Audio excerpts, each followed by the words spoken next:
This is corporate welfare. Well, now FEMA, that's the shadow government system, is expanding floodplains. And I was getting a bunch of calls the last 2 weeks about this.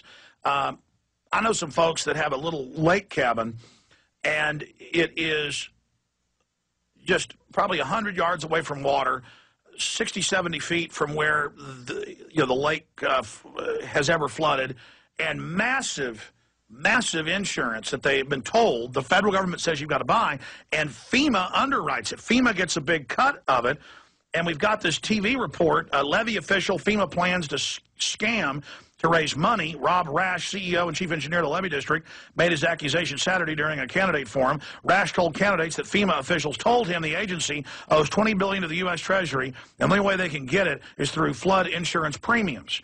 And so, but it's also the precedent of this being set up where they're going to start making people buy flood insurance who are 5,000 feet above sea level. I mean, this is really happening, and it's another form. It's like all the bills, new ones every year, on your cell phone bill. Now they want computer service charges for your internet. Now they want all these other environmental fees. Just hundreds of new taxes all across the country are coming, and it's just destroying us. So we appreciate Rob Rash for joining us. Sir, thank you. Thank you, Alex. I appreciate the time. You bet. Okay. I mean, tell us about yourself, what's happened, what FEMA said in these meetings. Alex, when we met with FEMA in Washington, D.C., they told us point blank that they had $20 billion worth of debt that they had to repay from Hurricanes Katrina and Rita, and the only way they had to recoup that money was through flood insurance premiums. And what they are doing, in 2004, the Congress started the map modernization program and directed FEMA to update their maps, but the update was just to digitize these existing maps for ease of replacement and renewal. In 2006, FEMA began a map modernization program or the mid-course adjustment post-Katrina, which incorporated levees and definition of floodplains. And what FEMA's doing is they are redefining floodplains across the country and requiring flood insurance so that they can recoup the money lost through Hurricane Katrina and Rita. And so what they're doing is areas that have never bought flood insurance in the past are now being at least either strongly recommended or required to purchase flood insurance. And this will affect 40% of the country. There's a 40% chance that you will be caught up in this scam. The reason that it is a scam is because if you go to any insurance company in the country and buy a flood insurance policy, FEMA underwrites every single one of those policies. FEMA is setting the rules, FEMA is defining the floodplain, and they are also setting the insurance requirements for the purchase of. And they get a percentage of that money and put into a fund, correct? That is correct. They get that money will go to the U.S. Treasury, or is supposed to go to U.S. Treasury to repay the debt incurred by Katrina.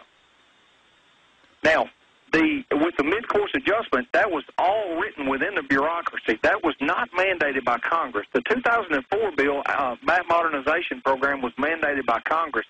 The mid-course adjustment was all done within FEMA and the bureaucracy, and that is what incorporated the redefining of floodplains.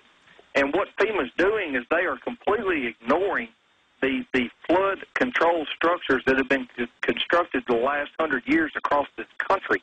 And if you are affected at all, protected at all by a man-made structure, you will buy some form of flood insurance, and it will affect 40% of the population of this country.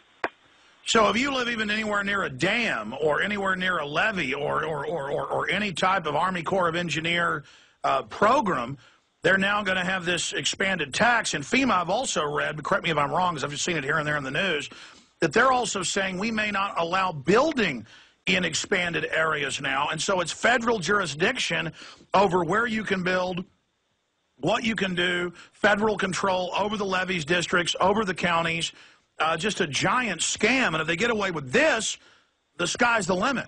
Alex, what they're doing right now is that every one of these municipalities across the country that is facing the map modernization or the remapping of their area, they are sent an ordinance from FEMA. And I'll quote you from that ordinance. This ordinance states that they will limit that this municipality, anyone that requires this or adopts this ordinance, will limit any unwise development in floodplains.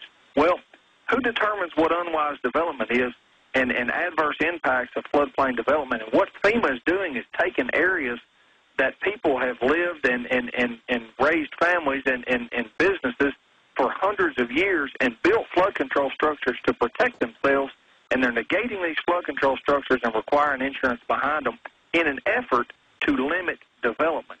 And this will destroy economic development in numerous areas across the country. And I'll give you an example. Collinsworth, Illinois, the federal government and the U.S. Army Corps of Engineers came in and built a levee system from scratch that exceeded the 500-year level of protection.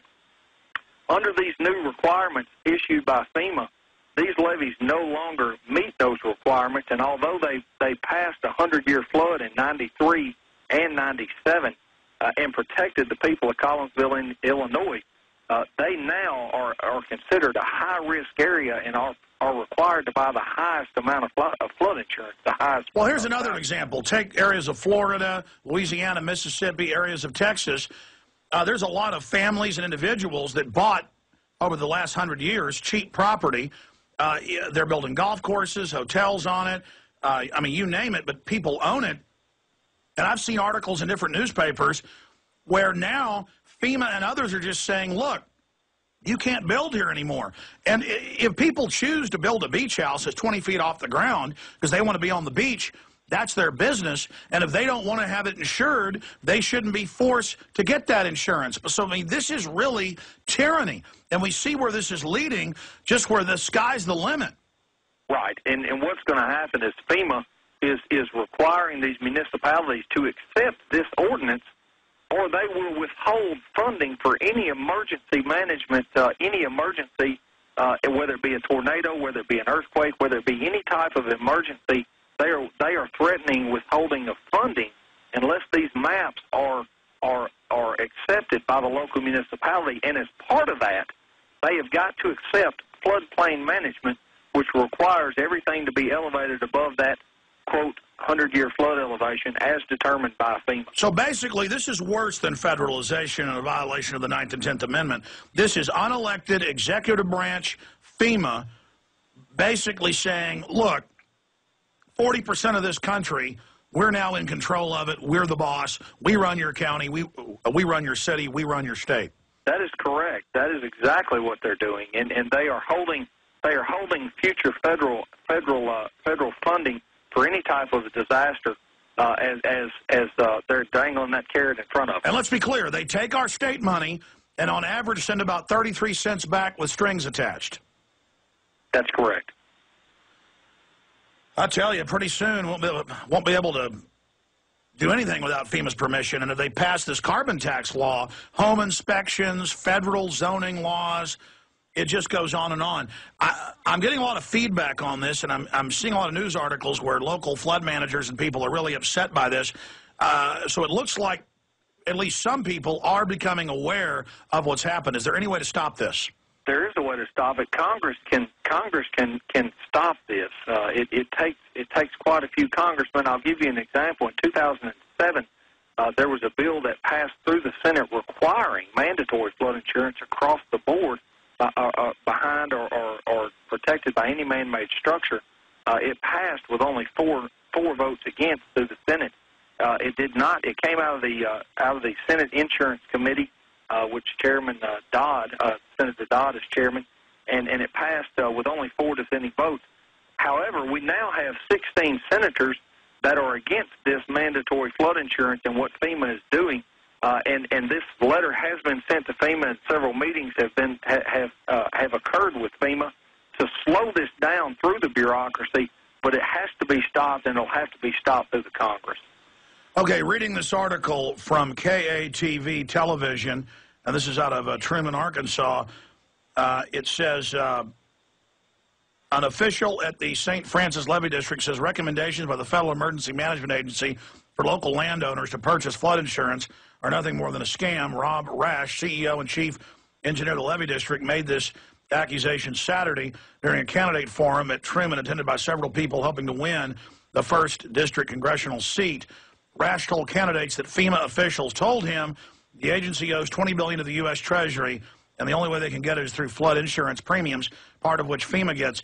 So, I mean, to be specific, though, this is not an accusation. You're saying this was openly said when you were in Washington. That is correct. In a meeting at the Mayflower Hotel with the Mississippi Valley Flood Control Association and FEMA.